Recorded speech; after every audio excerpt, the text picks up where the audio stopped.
Mute yourself. There we go. So I'm so I have been coaching for about 3 years. I come from an interesting background. I started off in youth ministry, working with kids, and then I came out.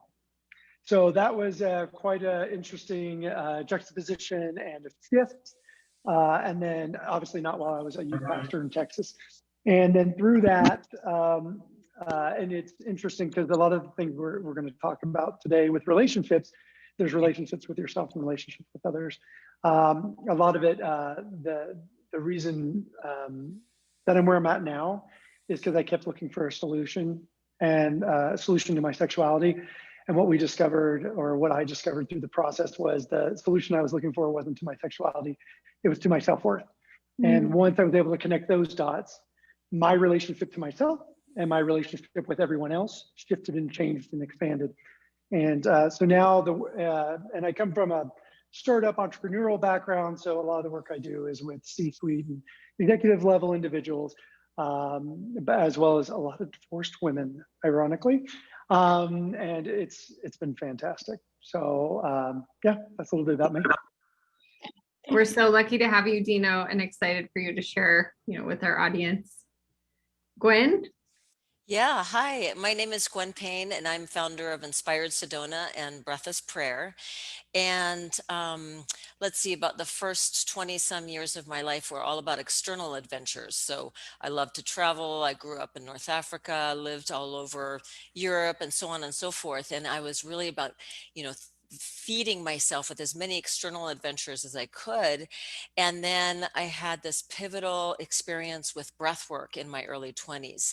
And where that took me was, oh my God, the internal adventures are like at least, if not much more intriguing and exciting and rich. And so that began a lifelong journey for me of seeking within, what was there? Who was I actually? And so for about the last 20 years, I've been a facilitator.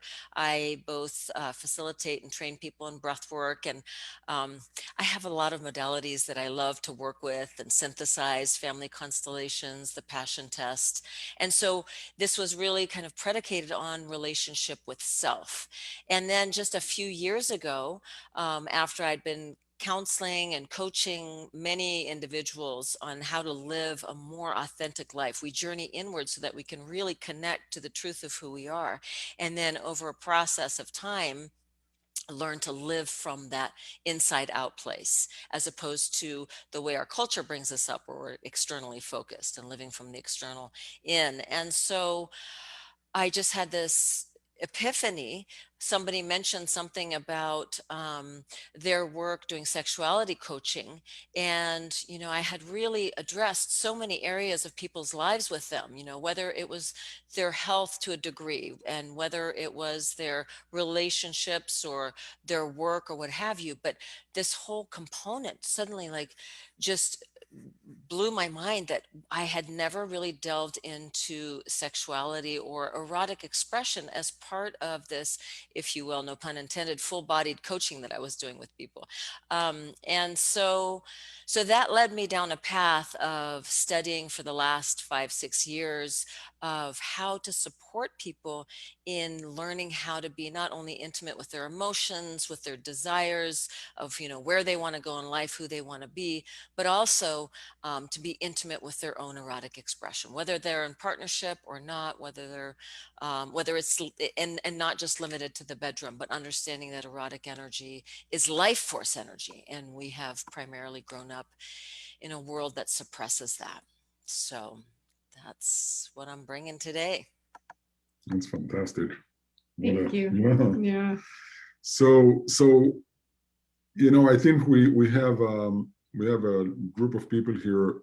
I see many cameras turned off. If you guys feel comfortable enough to open your camera and be with us, we're a small enough group where we can see each other and be a little more present and intimate. So feel free. If you don't, it's perfectly fine. We're gonna go ahead anyway. Yeah. Yeah. I see Jerome. Thank you for taking your camera on, turning it on. Jerome is another one of our guides here at Guidely. We're lucky to have him. I see a few of you here. I see Dawn, Jerome, so Christian, another breathwork facilitator. So happy to have you guys here. Mhm. So we thought, we have probably a diverse group of people, both, looking to get into a relationship or being in a relationship or getting out of a relationship. And I think, my first question to you guys is,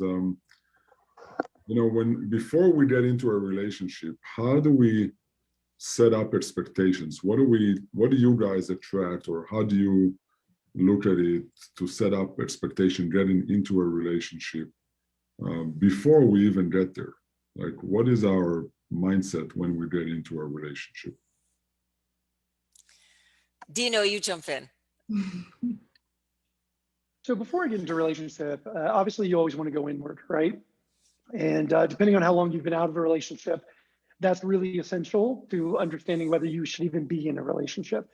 I have a general principle that I always encourage people. If you've come out of a relationship, for every month you're in that relationship, you should take off a week.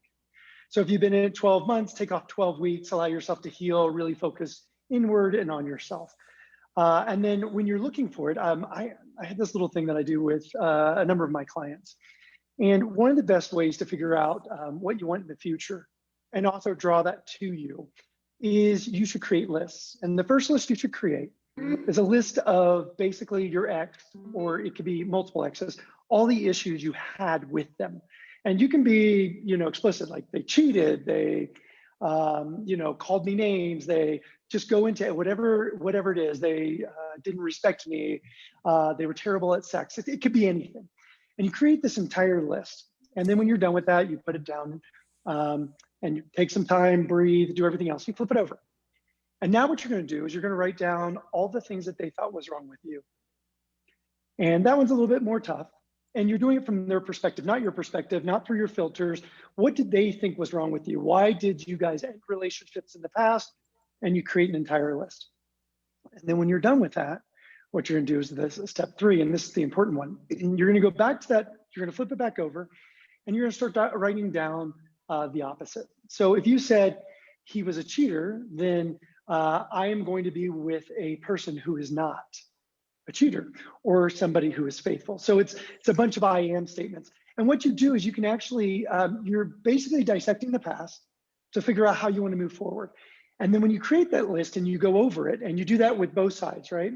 So you first do it with the other guy or the other girl, the person, the people who hurt you or who didn't show up, or there was a reason why you weren't together. And then you do it with yourself, what they may perceive. And by flipping those over and creating that list, if you go over that list on a daily basis, and that's a really great way to also heal from previous relationships. If you go over that list, you actually start to put a vibration out. And the vibration is for exactly what you want to come to you. And it's that list. And so then what will happen is, and again, the list isn't perfect. There's no such thing as a perfect person, but you'll start to identify what's important to you, what's important in a partner, and then what's important about what you need to change so that you can attract that person and become who you want to be. So that's what I always suggest for people to do when they're looking for a relationship before they get in a relationship. So they understand themselves, they understand their past, and they understand how they want to move forward.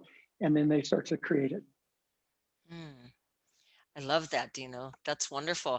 I wonder if you've heard of the list too, or this is another way of looking at a list in terms of who you want to attract or maybe not want to attract, is you write down the characteristics of your parents and you do the columns of what you loved about your parents and the columns about what really didn't work for you with regard to your parents in retrospect.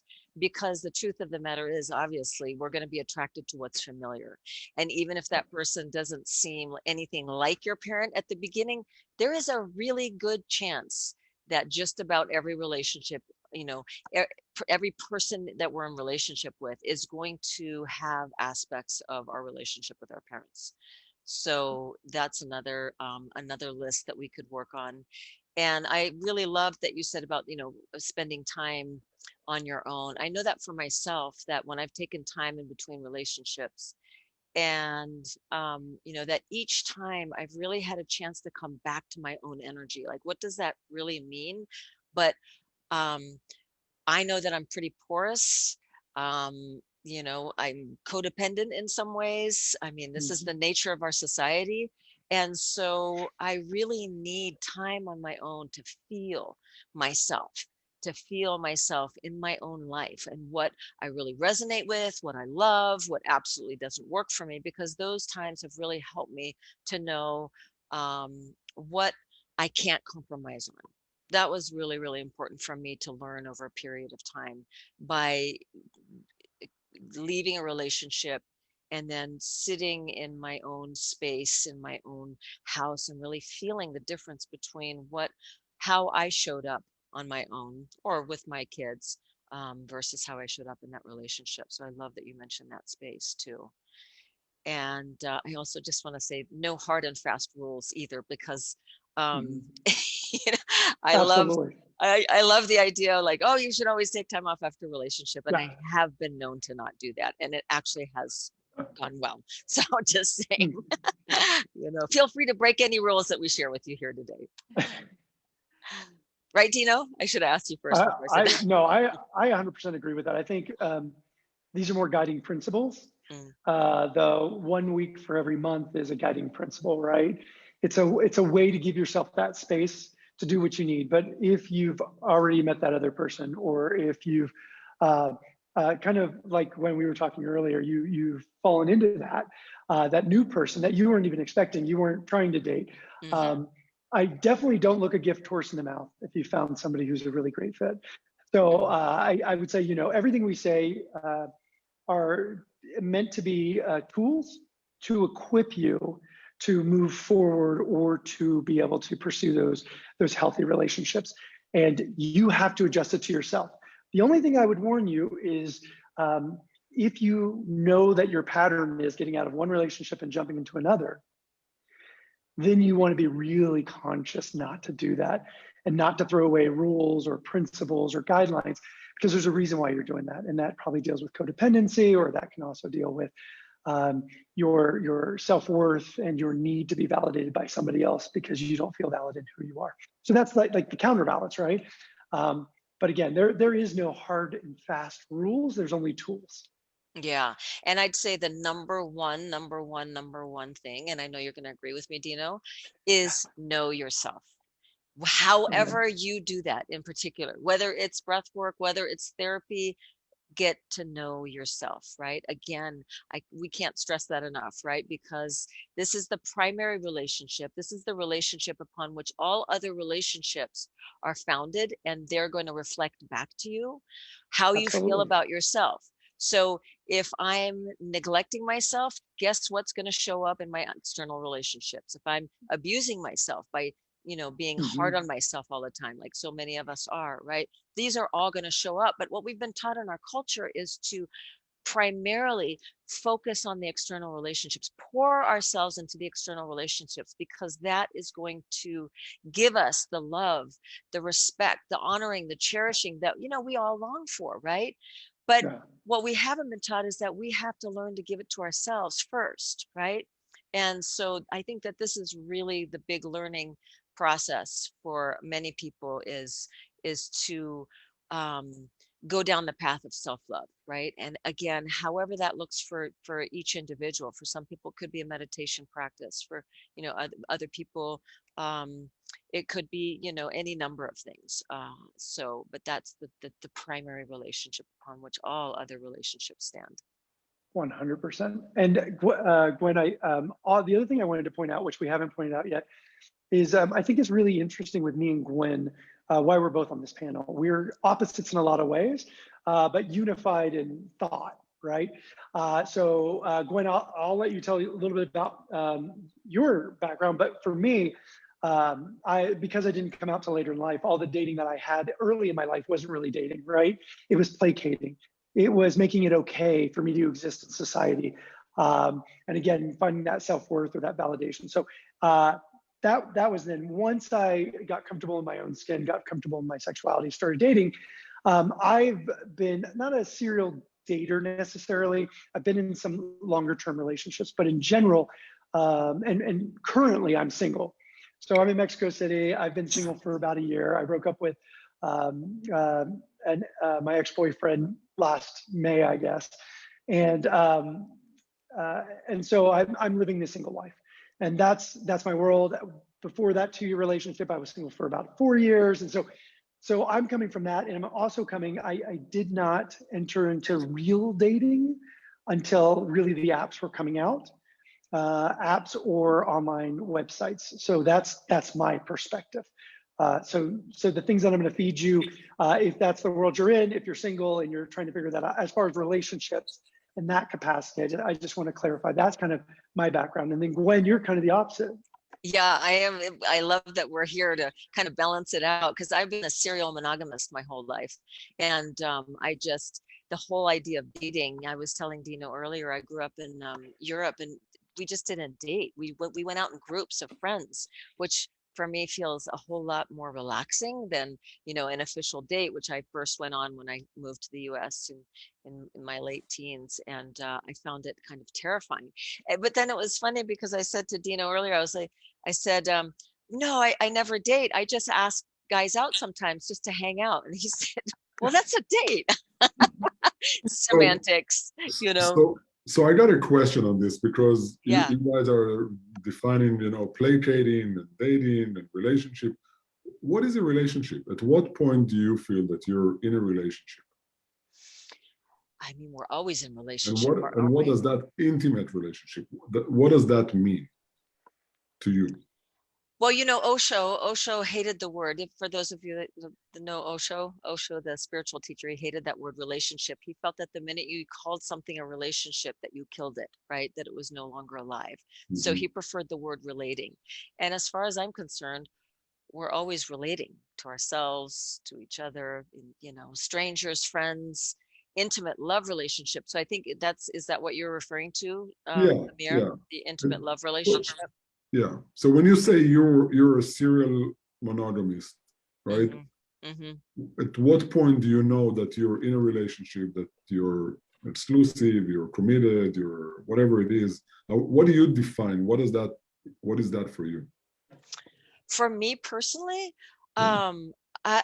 I really have a hard time mingling my energy with a bunch of different people. So I'm pretty focused. So as soon as I get to know somebody and I'm enjoying them, then that's really what I kind of naturally do. And then at some point we have the conversation. Is there a particular time frame? No, not necessarily. I will say this, that ever since I started to really learn more about intimacy, so not just erotic intimacy, but intimacy in relationship, and I'm my own best guinea pig. And if somebody that I meet wants to be wants to hang out with me, I'm not going to say it's an easy job for them, because I'm going to be saying, let's practice these dyads. Let's ask each other questions that we would never ask anybody. So I put them through the test in a way. I like to go deep fast, right? I just can't, be superficial in dating. So I go pretty deep pretty quickly with people. We talk about stuff that, a lot of people would not talk about. In fact, maybe never, because when I'm working with couples, I am really astonished at how little they know each other. And sometimes they've been together 35 years. So with you, it's a workshop, whether it's in the clinic or elsewhere, it's a workshop. Life is a workshop, as far as I'm concerned. Yeah. Dina, what is it for you? Well, yeah. So I think what Gwen was saying, which I really liked, is Gwen's being authentic to Gwen, right? And I think that's the key, is showing up as you, how you are, and who you are. So for her, putting people through a workshop, a clinic, whatever, on the first couple dates is so natural to her. So it won't seem inauthentic. I wouldn't recommend everybody doing that on the first, second, third date, because I think that everybody needs to be authentic to who they are. And that's part of what we were talking about earlier about knowing who you are. For me, and I want to jump back just for one moment. One of the things I didn't clarify about things I do before I get in a relationship or thinking about a relationship, I never date someone who's not growing. Because if you're not growing, you're dying. And I've dated people who were stuck in life, who, in fact, my previous is a lovely guy, wonderful, successful, nice, but stuck.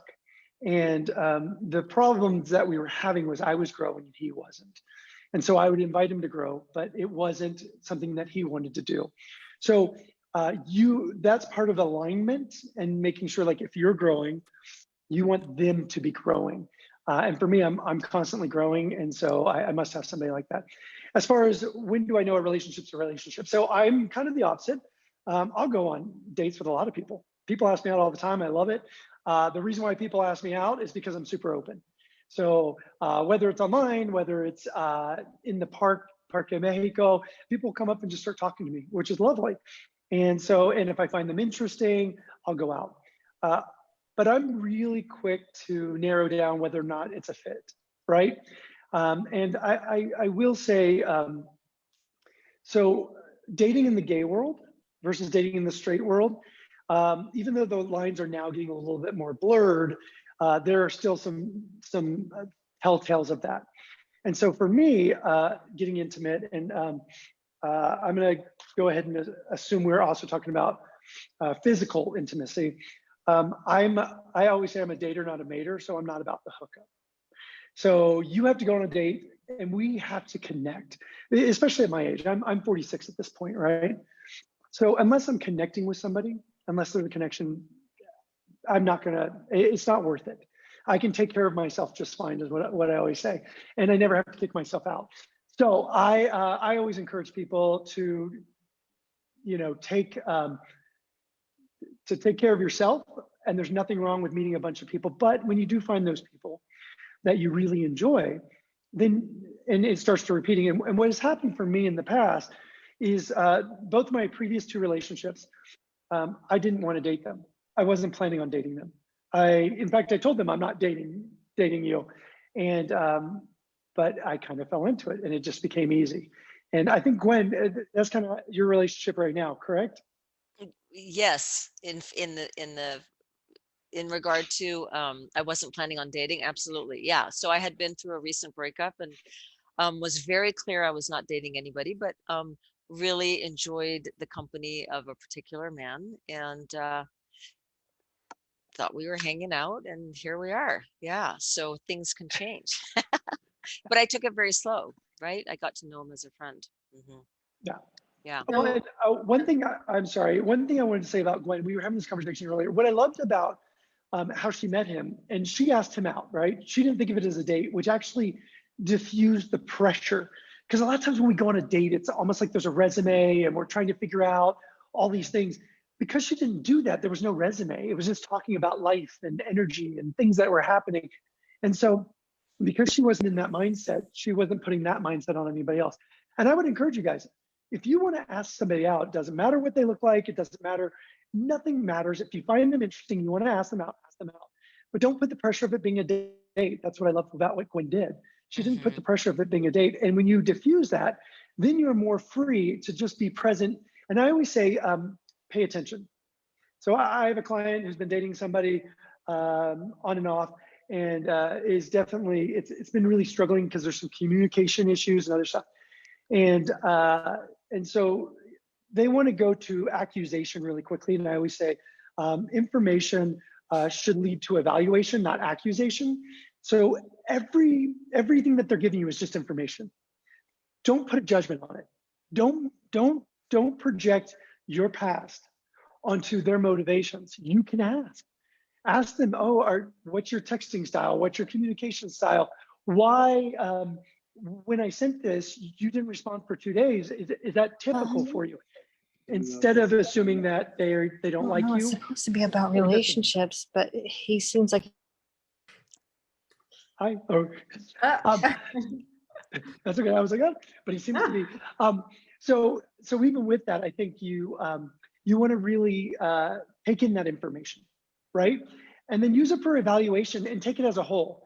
because everybody can have a bad day, everybody can have an off moment. But if the collective information tells you in your evaluation that this isn't the right person, then you can move on. And instead of placing judgment on those people. And it's really to do that. And by the way, this is not only with dating. This happens at work. This happens with friends. You want to make sure you step into it as information gaining and evaluation instead of accusation. So I love I that. don't know if that Dino. answered any of your questions, but yeah. I love that, Dino. I just want to toss this one thing in. I know you're going to say something, Shannon, but that what you're talking about, I think, is so important for us to really all hold in our hearts that everybody is human. That's the thing, right? And so there is almost a debunking of the fairy tale myth, which is so prevalent in our culture and impacts so many of us without even us realizing it, that we're looking for that perfect person, right? And like you said earlier, there is no perfect person. There are a lot of humans here. And so to really notice where you might be putting people on a pedestal and where you're looking for that perfect person. And I love what you just said, Dino, about just, taking in information and just seeing how people show up, right? And that is the beauty of spending multiple dates. Yeah. That's right. So, Yeah.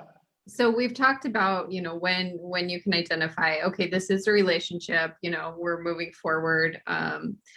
So how do we create a healthy relationship? The title of this panel is, that honeymoon period has worn off. The fairy tale is, not maybe as it felt in the beginning. And we've assessed, we have information. How do we have safe communication with each other? How do we, what kind of habits could we set up? We're asking for some personal tips. Well, I just want to say, for one thing, I really invite people to go in and assess, do I actually really want to be in a relationship? Because that's the other thing in our culture, is it's almost assumed that we all want to be in relationship. And sometimes people may not want to have an intimate love relationship. They may be very satisfied in other ways, but they may be putting pressure on themselves. So that's one thing. The second biggest piece, as far as I'm concerned, is take responsibility for your stuff. And however you do that, because know that when we're in an intimate relationship, it is 100% going to be an alchemical container for our triggers to come up. So our triggers from childhood will undoubtedly 100% come up in relationship. So it's not just like, oh, the honeymoon's over. It's like the relationship is actually doing what it's supposed to do, right? And so if we can go in knowing that, and trust me, sometimes I'm like, but no, but if we can go in knowing this is part of our evolution and a profound part of our evolution, and are we really, and that's why I said, be absolutely sure you want to be in a relationship, because it's not for the faint of heart. I mean, not to, paint a bleak picture. But as far as having a healthy relationship, it is really understanding that when we're triggered, that's our trigger. It's, the other person is allowing us to be present to that trigger, right? So they're gifting us, in a way, the opportunity. And so then we can do our own work. So again, whatever path you're doing that with, spiritual practice or therapy or whatever it is, it's taking responsibility for our own stuff. Yeah. I love that. You said a word that is almost like, giving Dino the mic, because I love your work and practice on trigger. And I think a lot of what happens to us in a relationship is triggering. So share with us, Yeah, so a lot of the work that I do is dealing with triggers, and we're triggered in small, large ways. We always want the trigger to be something that's really huge, but triggers can be small, and all the triggers. So triggers aren't good or bad; they're just signals. And so, so I'm gonna tag on to that in two different ways. First, I wanted to acknowledge, Gwen, I 100% agree. You have to take 100% responsibility of yourself, of your actions, right? The way we think leads to the way we feel. The way we feel leads to the way we act. The way we act creates our personality. Our personality creates our personal reality. So if we're not happy in our personal reality, we have to change our personality. And that all starts with the way we think. And most of us aren't capable or don't know how exactly to do that, right? And so there's that. I also think a relationship is a mirror. So the really interesting thing is a relationship is a mirror for the things that are going on in your life. And because it's a mirror, it's going to bring up a lot of stuff. So with the trigger work that I do, the whole thing about a trigger is it's just a signal, and it's telling you that there's a program that's running in the background that probably was imprinted when you were a child, that is allowing you, that is cached. So I'll give you a little background. I always say your brain is a supercomputer. So because it's a supercomputer, it means that it can process and create anything you want. You can create any reality you want, but there's a catch. The catch is it only runs the programs you feed it. So if you're feeding it a highly productive program, great, you're gonna be highly productive. But if you're feeding it a virus, you'll shut yourself down. And viruses are triggers, right? So there's a program that's lodged in there, usually came from when you were a kid, usually has a strong emotion attached to it, and it's an imprint. And that's what gets us when somebody says something, our partner or our friend or our boss will say something, and all of a sudden we shut down. Or they'll say, or they'll do something, and in a millisecond, we're angry and furious, and it's ruining our entire day, or it's ruining half of our day, and we're stewing and we're spinning and we're spiraling out. Those are triggers, right? And the problem is we don't understand why we have that. And there's if you guys are familiar with Man's Search for Meaning, there's a book by Viktor Frankl. And in it, he says there's a space between stimulus and response. And in that space is freedom. It's the freedom of choice. When we're triggered, we're on a superhighway with one exit, and it happens in a millisecond. But if you can create space, and this is part of what I do, is I run people through exercises to help them create space in that moment when you're triggered, so that on that superhighway you have exits. And you have that extra second to make a choice. Am I going to blow up? Am I going to get angry? Am I going to feel down? Am I going to beat myself up? Am I going to feel small? Am I going to feel ugly? Am I going to make fun of other people? Am I going to try to grab attention? It's all those things. So that's the work that I do with triggers, and I think that's what's really great. Like when you were saying about a relationship, because we're going to be triggered. It's a mirror. It's reflecting the things that are going on in our lives. What we need to do is, instead of, and this is one piece of advice, you asked for hints. This is one thing I suggest for all my clients who are in a relationship. You should do a weekly check-in. I did this with my ex. It helped a lot because my ex would do little things, not thinking, but they were super disrespectful. But he didn't think they were disrespectful because in the moment he was just taking care of his own needs, which was his priority. And if I had a conversation with him in that moment, it would have probably been at a level 10, and it wouldn't have been very kind.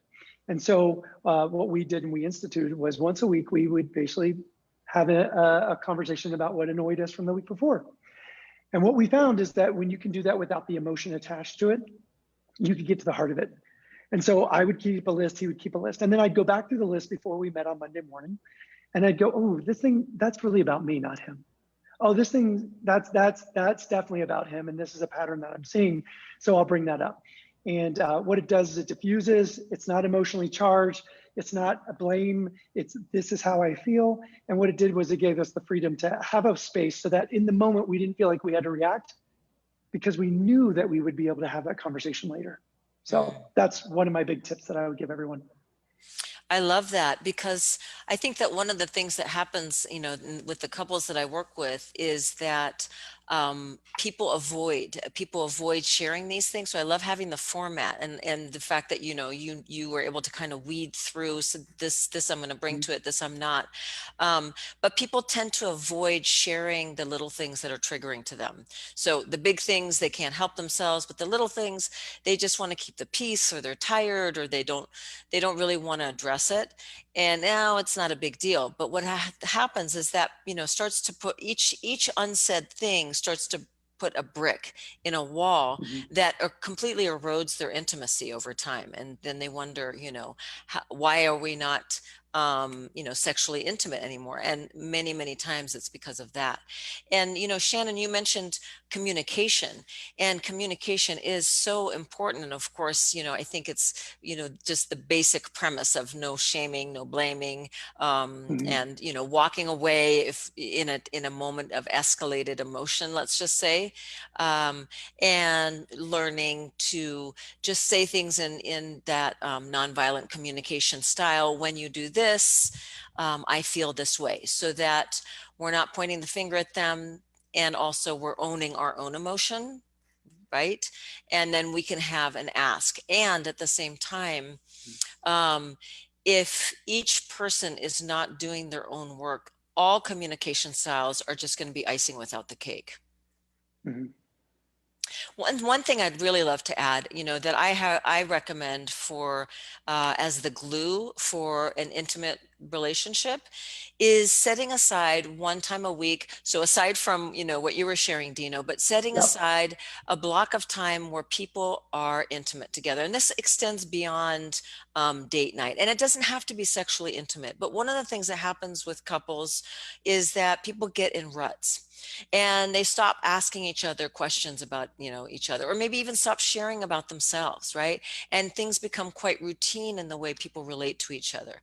And so having, whether it's a morning, an evening, time set aside to explore each other as if it was the first date, as opposed to going to the same restaurant that we always love and having the same food and the same conversation and so on and so forth. It's really try to create something new. I see you guys looking at each other. We eat at the same We had restaurant. lunch at True Food, it's like We eat at the same restaurant. We don't always order the same thing. Oh, well, there you go. Yeah. Yeah. But so and that becomes a commitment. One of the things that I think a lot of people in relationship these days don't realize, when they come to me, I mean, one of the first things I do, and they're coming thinking like, oh, we're really having a rough time, and they're being hard on themselves or maybe hard on each other, is that you are doing cutting edge work by being in a relationship. Right? This is cutting edge work. Let's not take it for granted, because it wasn't that long ago that marriage, for example, was a socioeconomic institution, right? And how Mhm. many of us had role models of a thriving, intimate love relationship? Most of us did not. And yet there is this expectation that somehow we're supposed to know what we're doing, right? I mean, don't you wish that relationship Wait, tools, are you suggesting that's not the case? that what? That That it's not, that it's hard, that it's not easy, that it's not honeymoon like Well, what I'm suggesting is that we have no clue. We're literally fumbling around in the dark. And I say to them, you guys are doing amazing just by even being here and wanting this. That, Mhm. this, and a lot of people have no idea, and it really helps to see themselves differently. Nobody ever taught them communication skills. Nobody ever Yep. taught them, what you shared, Dino. Nobody ever learned about triggers, right?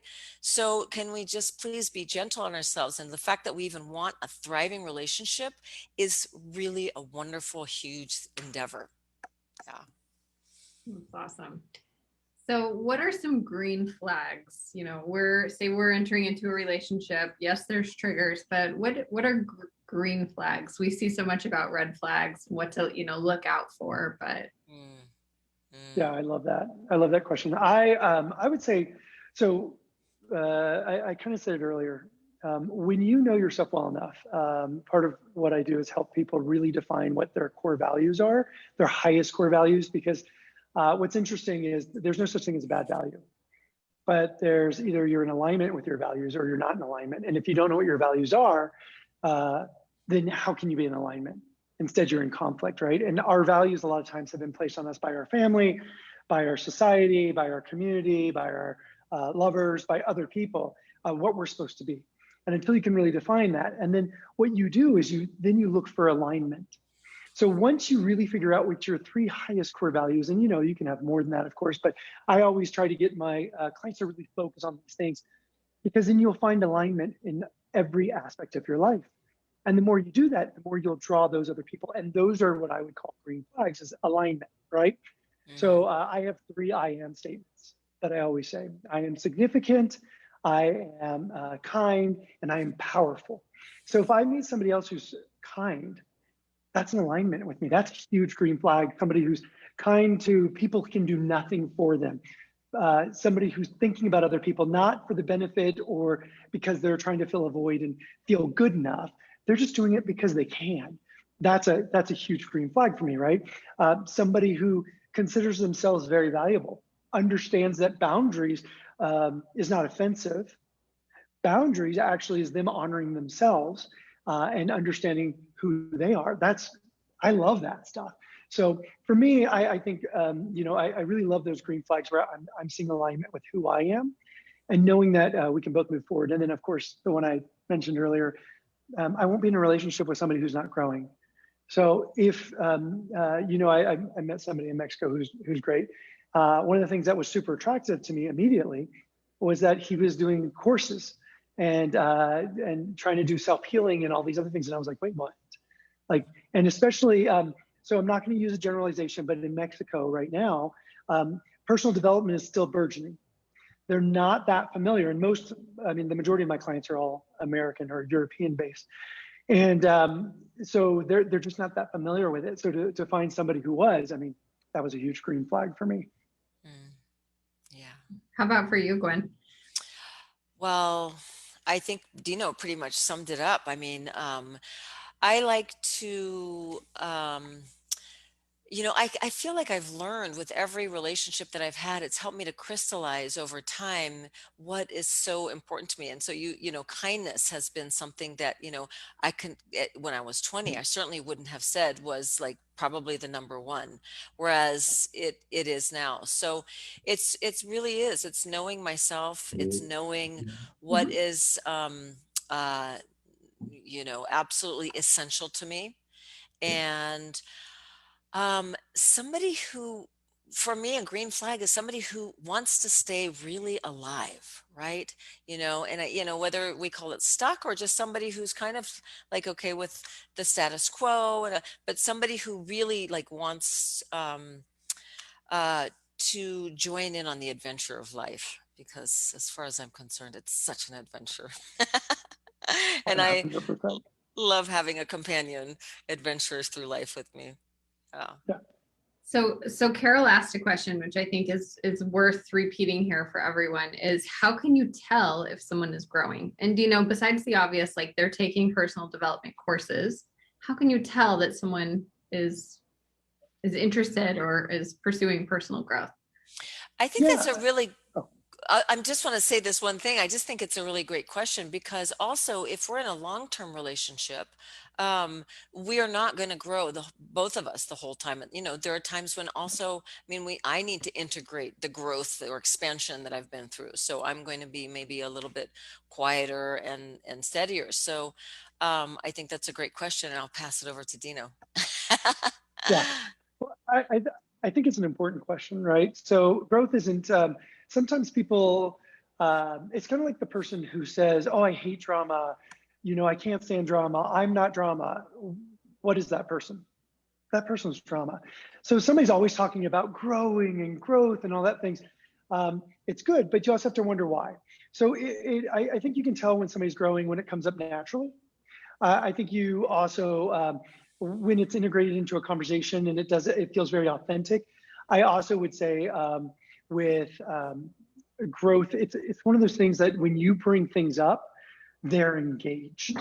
So with, for example, with my ex, I would be like, oh, and he'd be like, oh yeah, like he was waiting for me to finish talking so he could talk about something completely different, like where we were going for happy hour or whatever. And that's not a slight against him. It just meant we were on two different paths. And that's the other thing I'll say. We don't assign judgment to people. That's why I always focus on alignment. Because when we assign judgment as good or bad, right or wrong, healthy or unhealthy, what we're doing is we're creating divisions. And we don't want to do that. What we want to do is we want to look for alignment. Because somebody who is not growing isn't a bad person. They could be a really incredible person. They're just not in alignment for me, if that makes sense. So what I always emphasize is that's why alignment's so important. It's not about right or wrong, good or bad. It's really about, are we on the same path? Are we walking the path together? And what you were saying earlier, like there's times when you have to integrate, of course, but the other person will understand that because they're still on the same path, and they'll give you the space to do that. But if you're on two separate paths, and I love to give this metaphor, and I actually gave this to my ex when we were starting the process of breaking up, because I don't like unilateral breakups. It was time, but we needed to have the conversation. And I said, listen, we're on two different paths. So there's nothing wrong with your path or my path, but I don't want to be on your path. So you either have to join my path or we can just go separate ways. But if we continue on the different paths, it's like we're two individuals in separate cars trying to hold hands out the car windows, but we've hit the fork in the road. And the longer we go down the road in the different directions, the more and more pain we're going to cause ourselves, the more and more we try to hold on. So we need to let go. And we need to understand that some people are in our life for a moment, for a season, and for a lifetime. And if he's not there for a lifetime, or this other person isn't there for a lifetime, we need to let them go. It doesn't make them bad, or it just makes them not in alignment and not on the same path. I think that some characteristics of growth would be, some obvious ones would be curiosity, um, would be interest in things that are outside of their scope. Um, so I think that, an openness to learning, and maybe even, a healthy dose of introspection. So I'd love to hear, or we would love to hear, and for you to share how you guys are each working with clients in this relationship field. And in particular, Gwen, I know that I believe you're doing some intimacy, sexuality work. Love to hear about that. And then, Yeah. Dino. Yeah. Well, I actually work with both individuals and couples. And so with the individuals, it really is going to be a combination of maybe doing some of the erotic coaching. And again, this is not limited to the bedroom. It's not even limited to sexuality. It's just helping them to flesh out, again, every pun intended, but that part of themselves, right? But I work in a combination. So the first part is if they are wanting to be in relationship, again, it's about going inward and really discovering who they are so that they can show up in a more authentic way and find that alignment with somebody in a more authentic way. And then with couples, I do one-off sessions, and then I also do packages where we delve into intimacy. And it really, I meet people where they are. I meet the couples where they are. So for some people, they're new to the relationship and they just want to start off on the right foot, right? And so whereas others have been 35 years in a relationship and they're really kind of stuck in a lot of patterns. And so with some couples, we're going to be doing a lot more emotional work, kind of untangling some emotional knots that are already in the relationship before we can really even go further. With other couples, I'm going to be sharing with them, and with really all the couples, I share a huge amount of homework, right? All kinds of fun homework. And, some of it is touch, but a lot of it is conversation too, really like establishing this in-depth, intimate type of conversation that frankly, most people don't have, right? Because that is going to really open up all the channels, right? So then, of course, I have recommendations on all kinds of different things to try out, because even within the sexuality realm, there's a very limited scope of what people think sexuality is or sex is. And so helping people to expand that and to find ways to overcome what they may feel is incompatibility, because really at the end of the day, I really believe that doesn't really exist. Oh. That's beautiful and powerful, and it feels like we're making love right now. So it's awesome. Thank you. Dina, how do you work with clients? Yeah. So for relationships, it's all integrated in the system that I do. I think one of the most important things you can do is first understand your brain and your mind and how it works. There are rules, and if you don't, whether you acknowledge them or not, they exist. And so if you don't understand the rules of how your mind works, then you are setting yourself behind. And then from there, what I always do is we really go internal, like what Gwen was saying, is unearthing the things from the past that are holding us back from our future. One of my taglines is stop reliving the past, start designing your future. Well, you have to do the one in order to do the other. You can't just design your future, and a lot of people want to get there. And that's a future with someone else. And I'd also, one of the things we didn't really touch on, but I wanted to is, or I didn't touch on, was my background. So I've been an entrepreneur, I've been in the corporate world, I've been a youth pastor, I've been in sales, I've had this really wide ranging, I've been the CEO of companies, I've been, I've also been, just a lonely salesperson on the thing. The reason why I bring that up is I think we haven't really talked about relationships as far as career and as far as work. And there's a lot of toxic work environments. And so I have a number of clients that are exec and C-level. And so one of the things we also deal with that is how do you have those relationships in a working environment where you may not be able to express the same amount of vulnerability.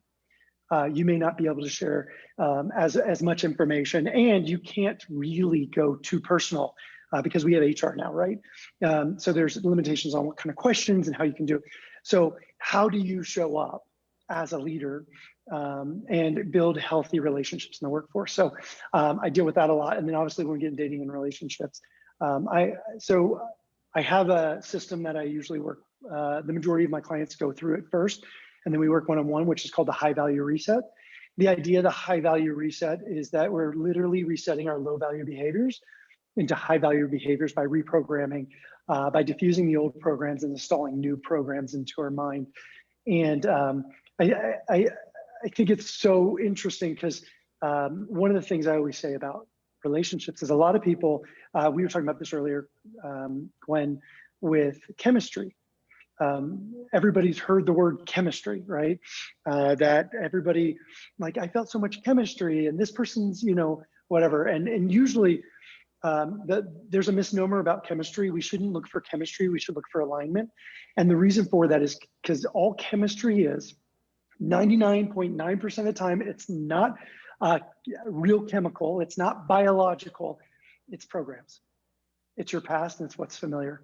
Because the way the mind works is it hates the unfamiliar and it loves the familiar. So it's looking for the familiar. So when you meet that person who treats you amazing and who builds you up and who wants to be in your life and who wants to show up all the time, you're like, oh, but I don't feel any chemistry. I just don't feel connected. And then you have this other person who treats you poorly, who doesn't pay for the bill, who says mean things to you. And you're like, but the sex is great. The chemistry is great. It's a misnomer. It's a lie. That's not chemistry. And it's the same in all of our lives. So until we go in and start to diffuse those things, any relationship we have going forward is not, we're just going to continue to draw the same things. It's like watching a movie over and over. We see the same patterns with just different names. So that's part of, so usually people go through that. And then after that, we work, one-on-one on a continual basis. Wow, thanks for sharing so generously with us today and explaining how you work with clients. Yeah, this is exciting. I feel like I have so many questions, but I do want to be respectful of your time and everybody's time. We kind of capped it at an hour, so we'll try to maybe stretch a couple of minutes if that's okay with you. So, and by the way, we have HR in the room, right? So it's you? No, you raised your hand. It's No. me. No, it's Tora. Oh, it's Tora. You can be HR. No, I know. I know. So disqualified yourself 6 weeks ago. You're funny. So I think about relationships, and I think it's such a critical component of our lives because, like you said, it's mirrors, right? And we light the mirror when we first get it, and it looks shiny and wonderful. But with time, it's not. We see parts that we don't necessarily want to see, and in many cases, we're not happy with the mirror, so we get a different one. Mm-hmm. And maybe hand it with an angle so it gives us better reflection or whatever. But it's not. So when do you know where it's still worthwhile working on that mirror, or it's time to switch to, mirror 0.20 or something, 2.0?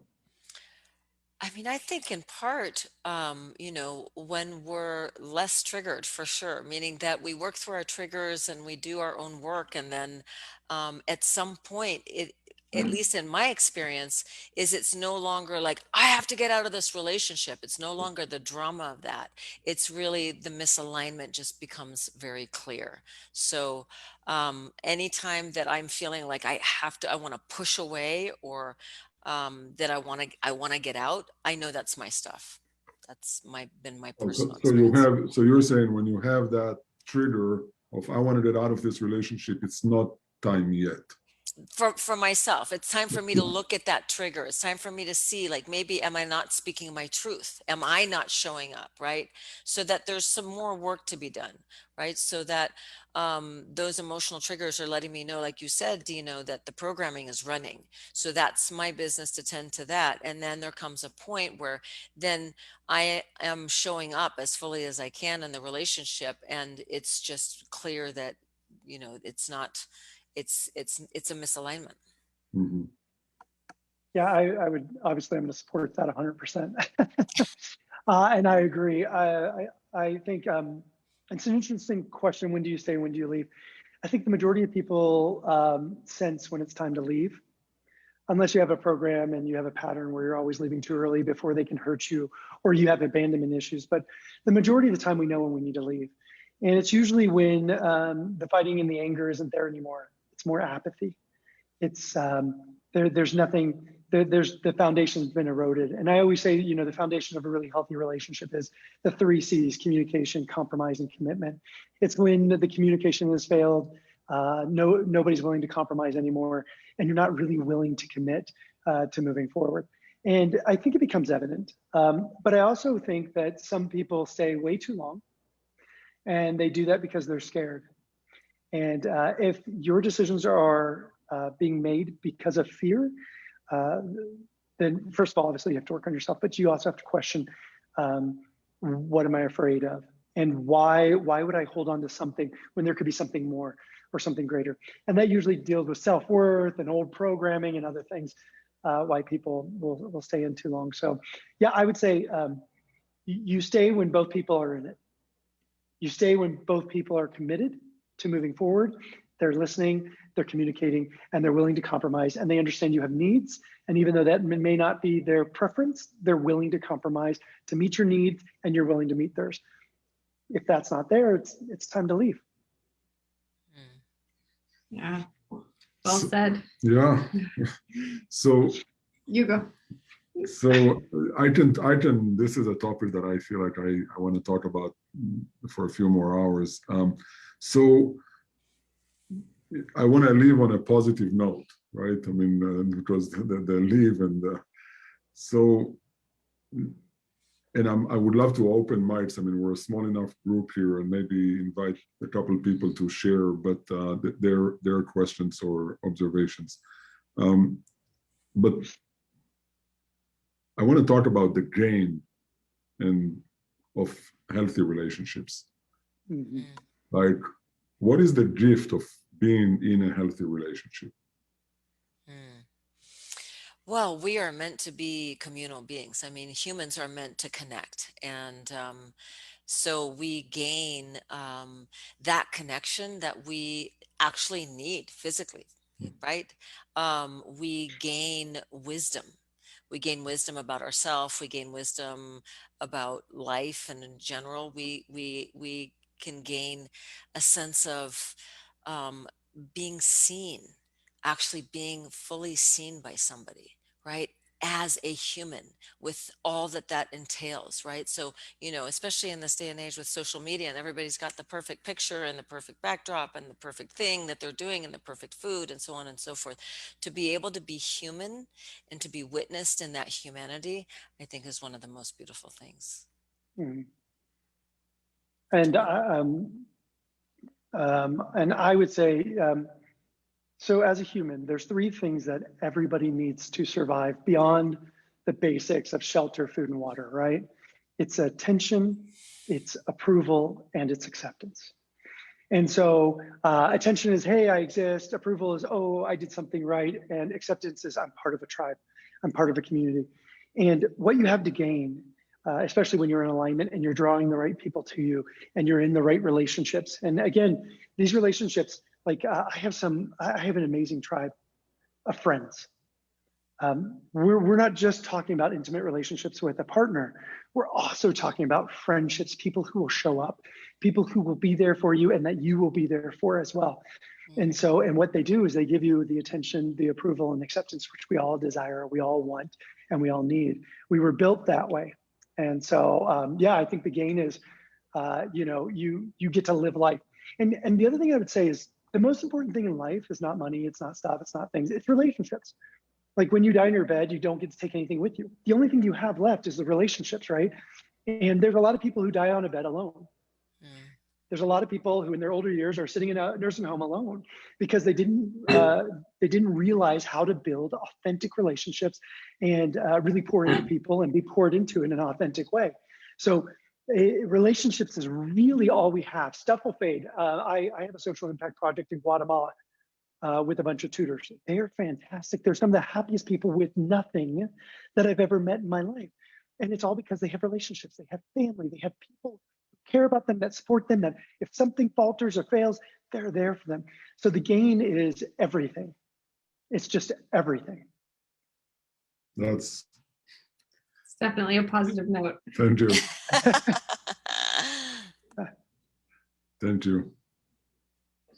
So we have you have the ability to book a discovery call directly with Dino or Gwen if you have felt compelled by their work and their words and their message today. I'll drop the link in the chat here and we'll make sure it goes out in the replay. But yeah, they're available to work with you and hop on a free discovery call. Yeah. Let's see. And the link is guidely.com/relationships. And you'll see both of their beautiful pictures and ability to go right to their booking link. So Really appreciate your time and generous sharing and insights and helpful. Thank you. It was so wonderful Yeah, to it's be been here with fantastic. all of you here today. Thank you all so much for coming.